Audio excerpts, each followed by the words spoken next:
Bienvenidos a este foro de todos los viernes desde la redacción del diario La Prensa. El día de hoy tenemos como invitado al señor Carlos Blanco, quien nos acompaña nuevamente en este foro. Él es economista, doctor en ciencias sociales, docente universitario, investigador y fue secretario ejecutivo de la Comisión Presidencial de la Reforma del Estado. Estuvo dentro de esa comisión desde 1984 y 1999. También es un destacado articulista del país.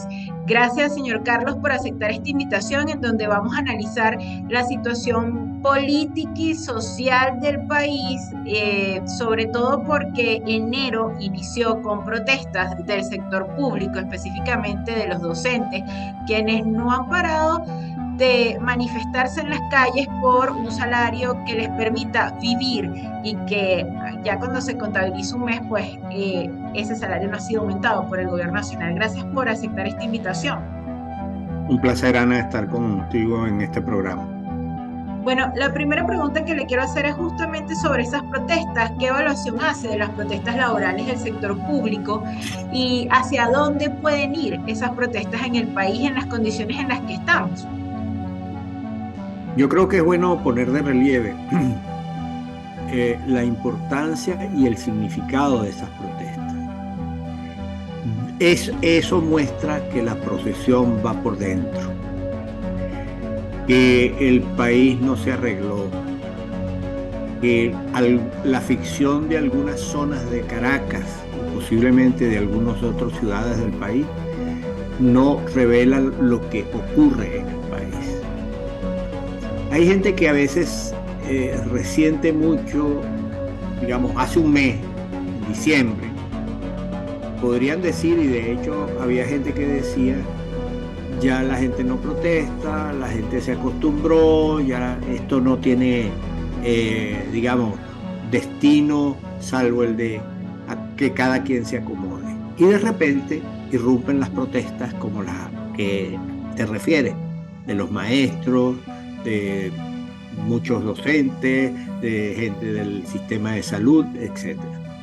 Lo cual nos dice que el problema estructural de Venezuela no se ha resuelto, se ha agravado y el régimen de Maduro no tiene posibilidad alguna de resolver. ¿Por qué?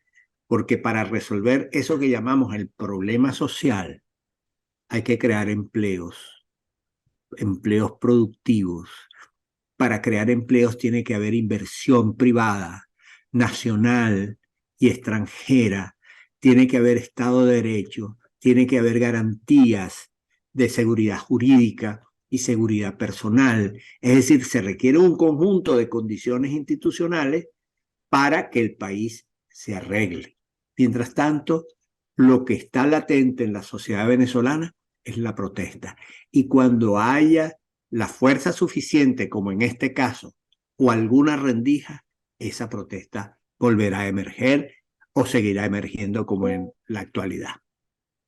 Ahora, señor Carlos, hay quienes dicen que, bueno, estas protestas, que son parte obviamente del descontento, no solamente por la situación económica, sino también política, se están dando sin eso, sin una conducción política, sin que los partidos eh, participen como organizadores de esta protesta. ¿Pueden tener éxito? ¿Le pueden hacer daño a Nicolás Maduro? A pesar de que ha pasado un mes y pues todavía no se aumenta el salario, pareciera un acto de provocación, incluso del gobierno con quienes protestan.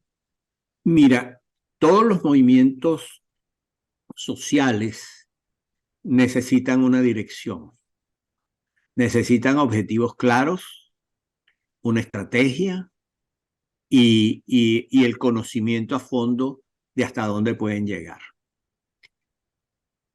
¿Qué es lo que ocurre con estos movimientos sociales? Bueno, que van en búsqueda de sus reivindicaciones naturales, en primer lugar el salario, condiciones de salud, de educación para sus hijos, etcétera. Ahora, llega un momento en que esas protestas y esas demandas se tropiezan con una gran interrogante.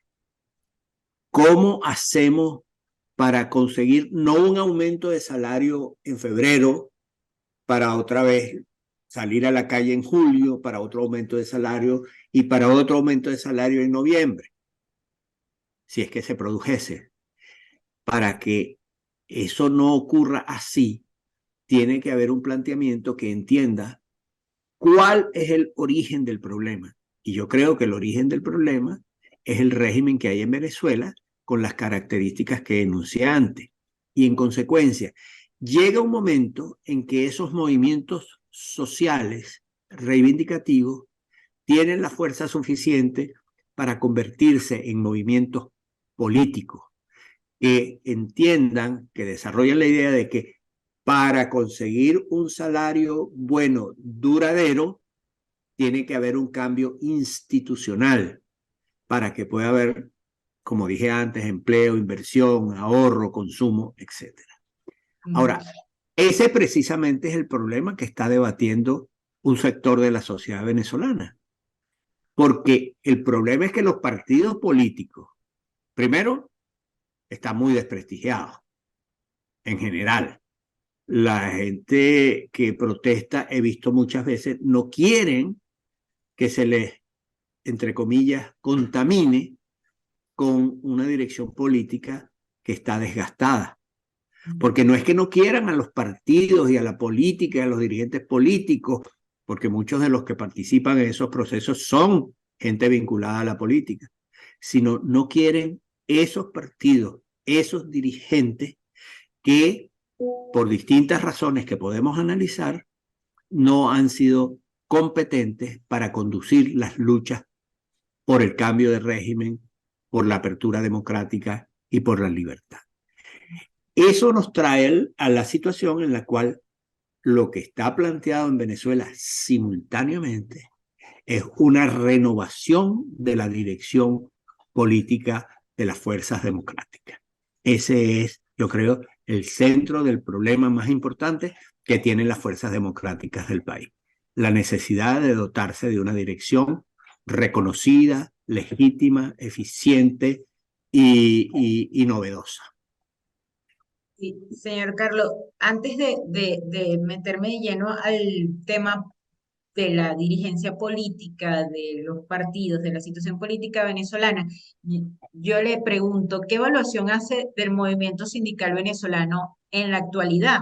¿Y cómo se ha transformado? Porque están ahorita luchando es por un salario que les permita vivir, porque 6 o 5.5 dólares al mes, pues obviamente nos hacen muy miserables, o por lo menos a quienes trabajan en la administración pública. Eh, Anteriormente, las protestas sindicales se hacían por reivindicaciones salariales, pero no por un salario básico, incluso hasta un salario mínimo. ¿Cómo evalúa esa lucha del movimiento sindical actualmente? El movimiento sindical venezolano tradicional desapareció, aquel que representaba la CTB. Desapareció porque era un movimiento sindical muy controlado por los partidos políticos, que dio mucho para la estabilización de la democracia en los 40 años de la democracia, que representó buena parte de los intereses de los trabajadores, del sector privado y del sector público.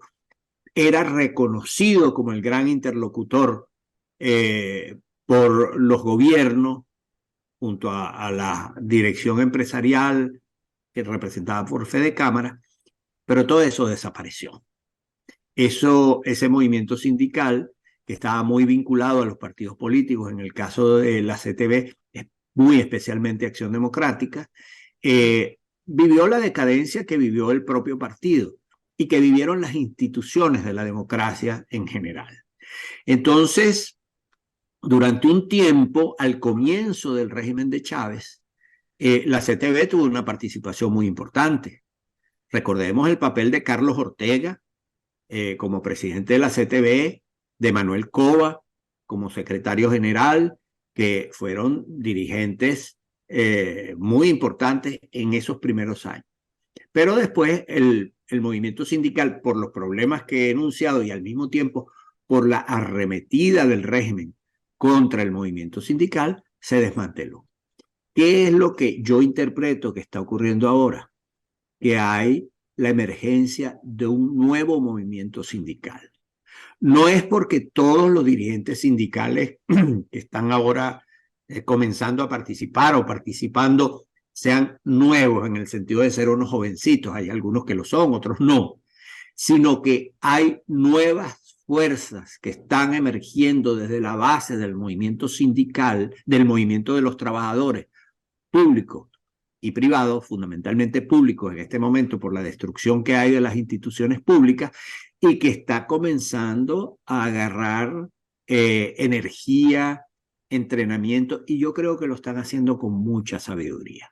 Yo creo que están haciéndolo de la manera en que hay que hacerlo, que es no ir más allá de donde sus fuerzas les permitan ir. No meterse en aventuras, en que vamos a ir a Miraflores mañana a sacar a Maduro. Yo creo que eso no está planteado y me parece muy bien que sea así, porque creo que es un movimiento sindical que está comenzando a desarrollarse de una manera importante. Hay dirigentes nuevos, hay dirigentes que al menos yo no conocía y que me parecen de una calificación política, intelectual, personal muy elevada. Justamente se está dando un foro de diálogo social con presencia de la OIT, cuatro centrales sindicales, las más importantes del país, Fedecámaras y el gobierno.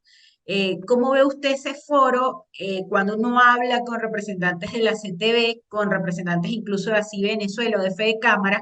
Coinciden en que ahí ha habido avances. El solo hecho de que haya hoy un diálogo tripartito, ellos lo consideran un avance, a pesar de que hay todavía persecución laboral, de que a los trabajadores le congelan el sueldo si salen a protestar, si se quejan. ¿Usted ve posibilidad de algún avance real dentro de ese foro social? Bueno, yo la verdad es que tengo la idea de que todo encuentro entre partes que piensan diferente es positivo. Eso en principio. Lo que yo me pregunto, y no estoy en condiciones de responder, porque no conozco a fondo los participantes, es la representatividad de quienes se sientan en la mesa. Si tienen una adecuada representatividad de los sectores que dicen que representan, me parece muy bien. Si son simplemente jefes políticos, sindicales, empresariales o gubernamentales que se sientan sin tener la representatividad de los sectores que procuran representar o que dicen representar, creo que eso no va a ninguna parte, porque la gente, los ciudadanos, los movimientos sociales, hay que dirigirlos en esa dialéctica entre objetivos, fuerza, si algunos objetivos se alcanzan, hay más fuerza, si hay más fuerza, se alcanzan otros objetivos superiores, pero eso tiene que ser un diálogo permanente entre dirigentes y dirigidos, si no, eso no va a ninguna parte. Ahora, le pregunto, se hablaba mucho de que en la última reunión que hubo en Margarita, de ese foro de diálogo social que terminó el 1 de febrero, la Que no gente tenía alcanzaron, que no no alcanzaron. alcanzaron ni siquiera a acordar el método para aumentar el salario mínimo, que es lo que allí principalmente se estaba discutiendo. Se hicieron varias propuestas, entre ellos incluso promediar un salario mínimo a como está en Colombia, Perú, eso también lo evaluaron, Ecuador. Eh, pero bueno, no llegaron a nada contundente del país. Se espera que en los próximos días haya nuevas reuniones y nuevos anuncios. Pero yo le pregunto, ¿puede Nicolás Maduro aumentar un salario que calme las protestas en el país?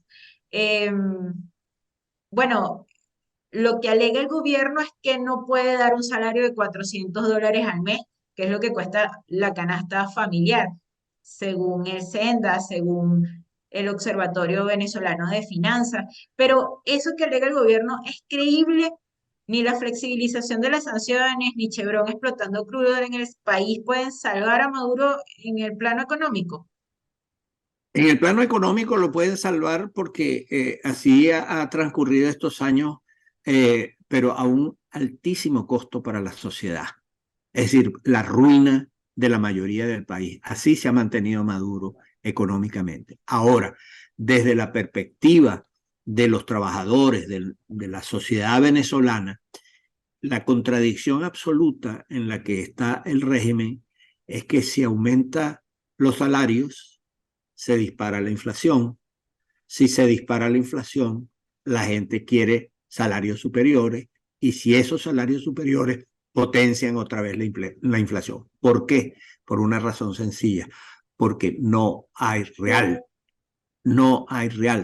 Se lo cogieron todo, agotaron, convirtieron a PDVSA en escombros, el país no exporta, no hay inversión extranjera. Fíjense ustedes cómo han convertido la licencia a Chevron en el gran acontecimiento del país, cuando eso debería ser en un país normal una cosa normal. Empresas extranjeras invirtiendo en un país que tiene recursos energéticos para tirar por la ventana y que permitirían a esas compañías ganar mucho dinero, a Venezuela ingresar mucho dinero, no solamente al Estado, ni fundamentalmente al Estado, sino a los trabajadores, a las empresas, a los que producen bienes y servicios para esas inversiones que vienen de fuera. Eso debería ser el país, pero no, ahora hay esta especie de celebración de la llegada de Chevron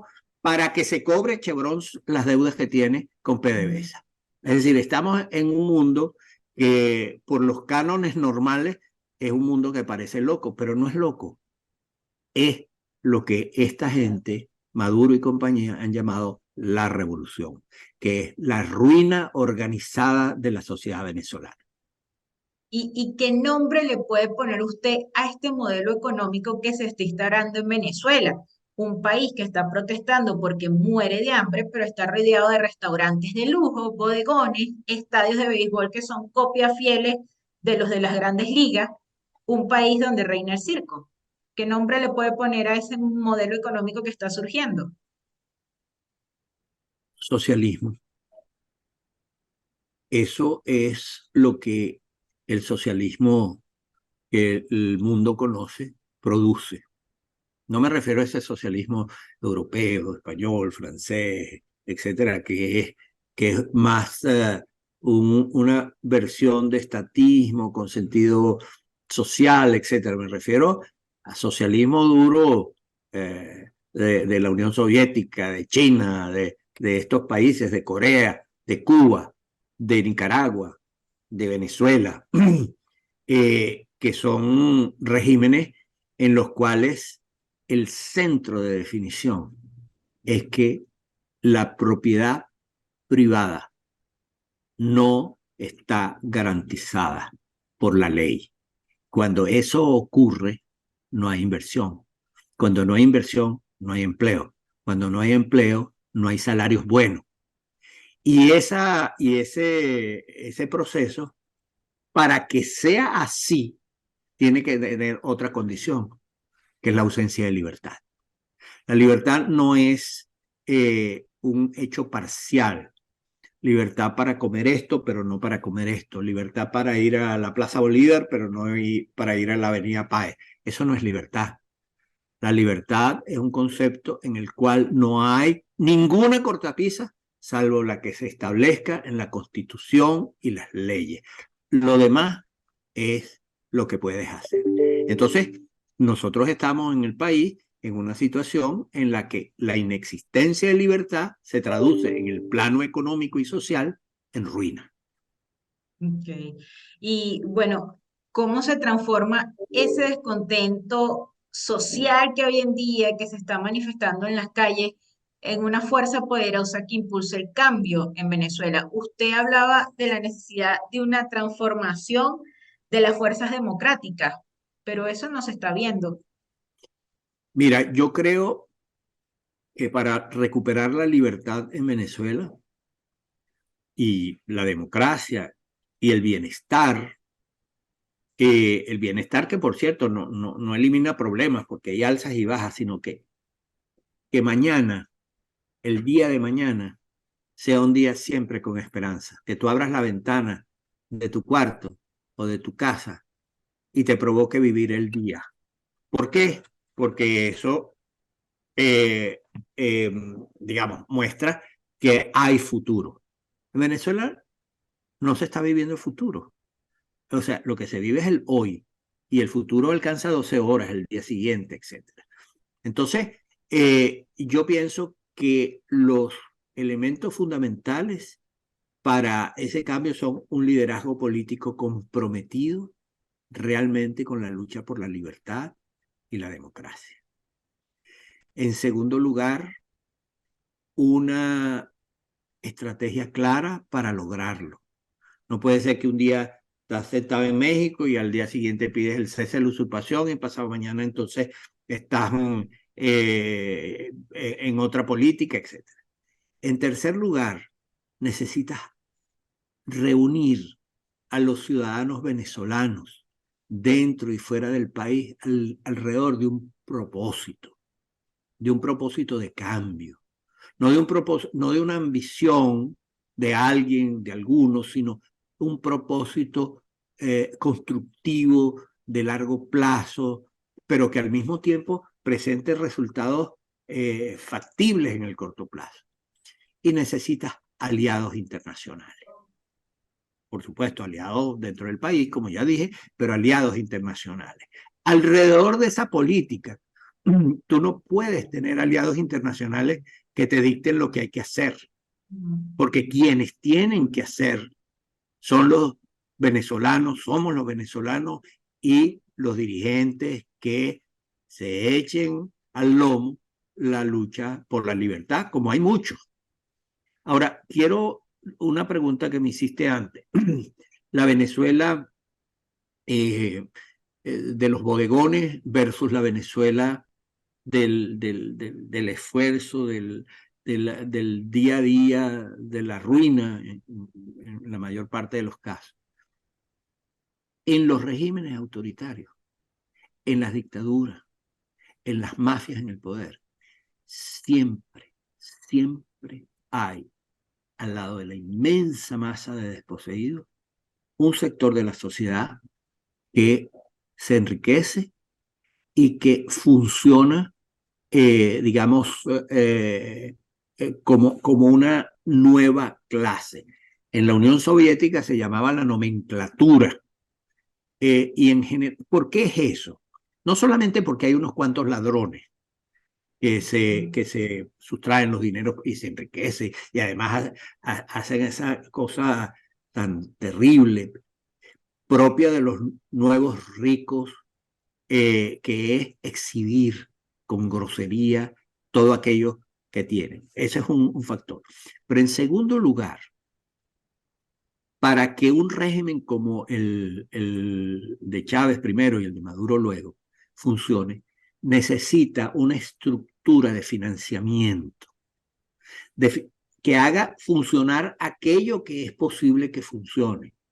Es decir, alguien financia la construcción de ese edificio en las Mercedes, el otro da un préstamo para que se instale el restaurante, el de más allá tiene sus propios recursos y los usa. Es decir, tiene que haber un sistema financiero que lubrique el proceso y eso hace que haya siempre una capita de muy pocos, pero muy, muy, muy adinerados.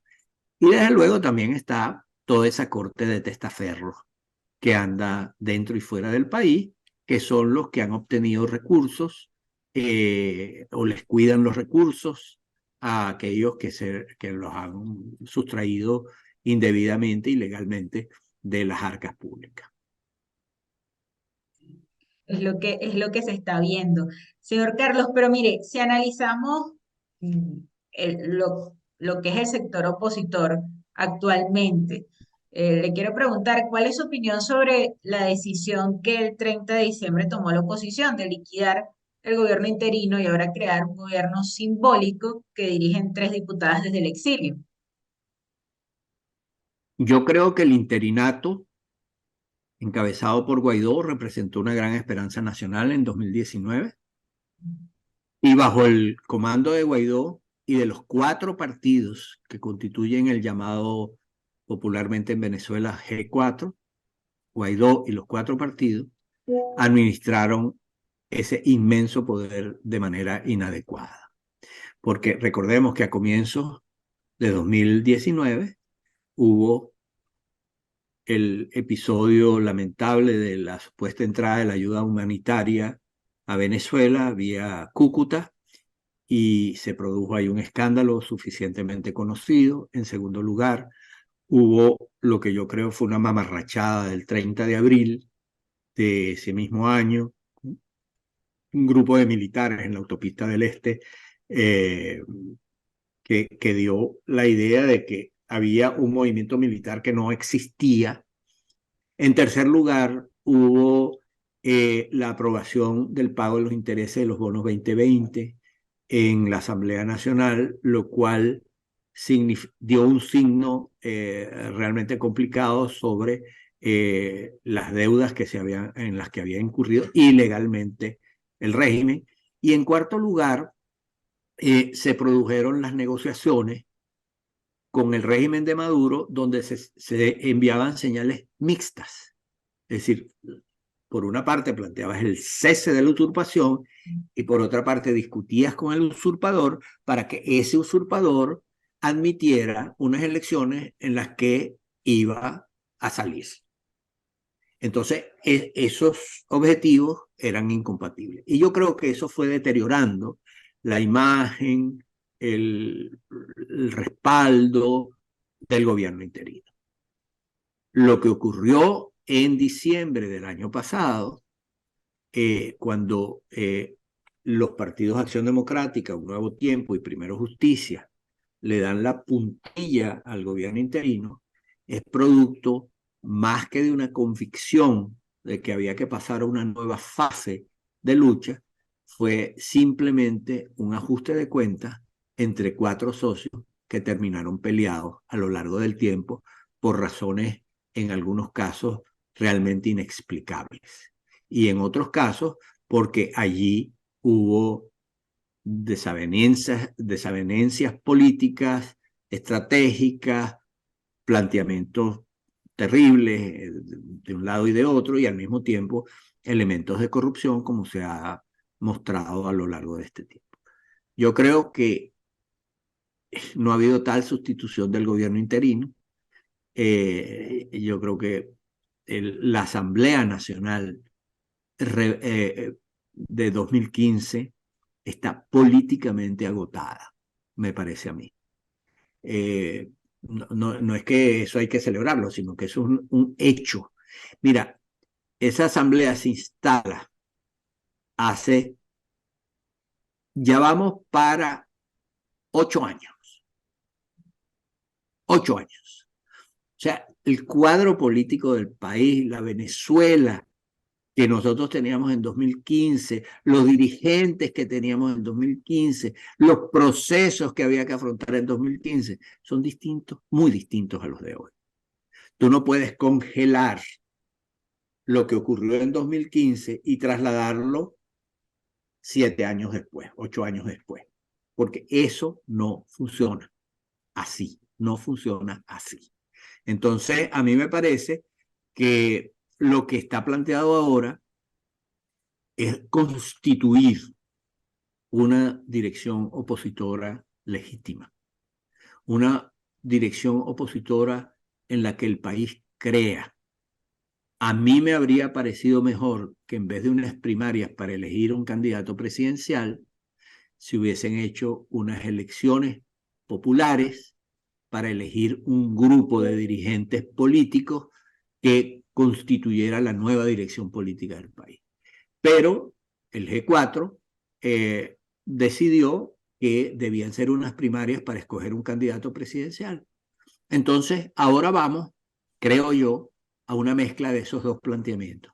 Vamos a escoger un candidato presidencial en las primarias, si es que las primarias se dan, y al mismo tiempo ese candidato, una vez escogido, tendrá la misión de constituir con otros sectores, con otra gente, diversos partidos y organizaciones de la sociedad civil, una dirección política para conducir la nueva etapa de lucha.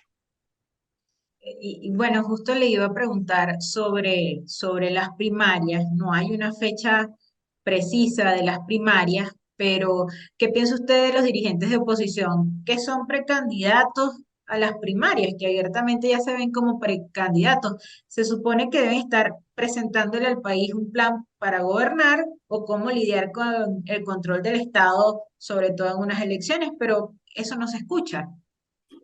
Mira, yo creo que hay dos fases.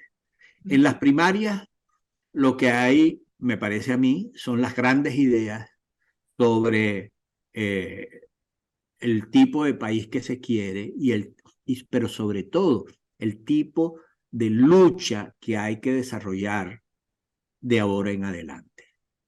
Y para 2024, para las elecciones presidenciales, si es que son en 2024, si es que hay elecciones presidenciales, es cuando se debe desarrollar un plan detallado de gobierno. Entonces, creo que ahora hay las grandes ideas, el papel del Estado, el papel del petróleo en la sociedad venezolana, el rescate de la educación y de la salud, este tipo de temas, y para el 2024, el cómo se logran esos grandes objetivos. Ahora, yo pienso que se están definiendo las posiciones y los liderazgos desde ya. A mí me parece que es clarísimo que María Corina Machado está representando en este momento lo más avanzado de ese liderazgo. Hay un reconocimiento a su papel, a su labor, y creo que en la práctica se está formando ese nuevo liderazgo renovado antes del propio proceso de las primarias. Perfecto. También le quería preguntar sobre, bueno, cesa el gobierno interino, ¿cómo queda ese apoyo internacional que fue uno de los grandes terrenos ganados en el año 2019? 60 países democráticos, prácticamente todo el occidente apoyó el gobierno interino. Hoy, ¿cómo está ese apoyo de la comunidad internacional? Está disperso y está incierto. Efectivamente, Guaidó recibió el apoyo que conocemos de decenas de países en el mundo, encabezados por, yo diría, dos países fundamentales para nosotros, que son Estados Unidos y Colombia, y por muchos otros que llegaron a constituir una cantidad apreciable. Sin embargo, ocurrió algo que a mí me parece que es necesario poner de relieve. En un determinado momento, los aliados internacionales, en vez de estar apoyando al gobierno interino y a Guaidó, comenzaron a tratar de dirigir la política de la oposición en Venezuela. Y entonces tienen que sentarse, tienen que conversar, tienen que llegar a acuerdos con Maduro, etc. Y yo creo que cambiaron el sentido estratégico de las luchas que representaba el gobierno interino. Bueno, llegaron a esta cosa a través de distintos momentos grotesca de México, en la que se sienta una representación de la oposición, de un sector de la oposición poco representativo, porque representa a unos partidos. Pero esos partidos, a su vez, han perdido representatividad. Entonces, hay una situación en la que uno se puede preguntar, ¿y quién representan de verdad? O sea, en términos, pues claramente que representan a los partidos del G4, pero a la sociedad venezolana, ¿quién la representa? A los presos políticos, ¿quién los representa? A los exiliados, ¿quién los representa? A estos movimientos que estamos viendo en las calles, ¿quién los representa? ¿Y quién negocia en su nombre?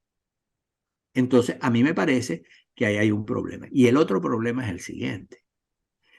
Cuando tú te sientas en una mesa de negociación, lo que tú tienes que tratar de tener es fuerza para imponer, o por lo menos para obtener aquello que busca. Si tú te sientas en una mesa de negociación y no tienes fuerza, solamente tienes argumentos, mira, es que esto es conveniente y esto otro, a pesar de que toda la racionalidad del mundo esté de tu lado, si no tienes fuerza, no obtienes nada. Y yo creo que esa representación de la oposición es la representación de una fuerza dilapidada. El apoyo inmenso, inmenso, impresionante que tuvo Guaidó de millones de venezolanos en 2019, a comienzos de 2019, permitía, digamos, obtener logros importantes por parte de esa oposición democrática. Ahora no. Ahora, ¿cuál es la fuerza que hay? Las sanciones de Estados Unidos. Y Estados Unidos tiene sus intereses propios. Ha negociado el levantamiento de algunas sanciones a los sobrinos de la pareja de Maduro, al primo, etcétera, pero en función de la política de los Estados Unidos, no de la política de la oposición en Venezuela. Está muy bien que Estados Unidos desarrolle su política, pero no es lo mismo esa política que la política de las fuerzas democráticas del país. Entonces, a mí me parece que ahí se perdió una inmensa fuerza que ha podido y debido ser empleada para, digamos, obtener la libertad de los presos políticos, por ejemplo. Yo creo que la libertad de los presos políticos y el retorno de los exiliados es una condición para que haya un trecho de paz que permita rearreglar la situación del país, a ver si se ve una luz entre los factores que están en pugna enemigos en este momento. ¿Entiende esa oposición que negocia que este gobierno sigue siendo señalado de ser una organización criminal que ha permitido la presencia de grupos irregulares en el país? Hay quienes dicen que quienes están sentados en ese diálogo son una oposición funcional que lo que ha hecho es que hacer creer que hay condiciones, pero que al final lo que hacen es que el gobierno siga corriendo la arruga, siga sobreviviendo. Yo creo que ese sector que se sienta allí, en general, es perfectamente funcional al régimen. ¿Por qué? Yo no estoy suponiendo tratativas oscuras que podrían existir, pero no, a eso no me quiero referir. Lo que yo digo es que ese sector que está sentado allí no se plantea el tema de la libertad, de la salida del régimen de Maduro. Lo que se plantea, a mi manera de ver, es la cohabitación con el régimen de Maduro. Y son dos estrategias, dos objetivos y dos estrategias absolutamente diferentes, las que conducen a la cohabitación y las que conducen al reemplazo del régimen. De esta manera llegamos al final de este foro desde la redacción del diario La Prensa. Muchas gracias al señor Carlos Blanco, economista, doctor en ciencias sociales, docente universitario, uno de los mejores articulistas que hay en el país, por acompañarnos en este foro, por su análisis y por su tiempo. Será hasta una próxima entrega.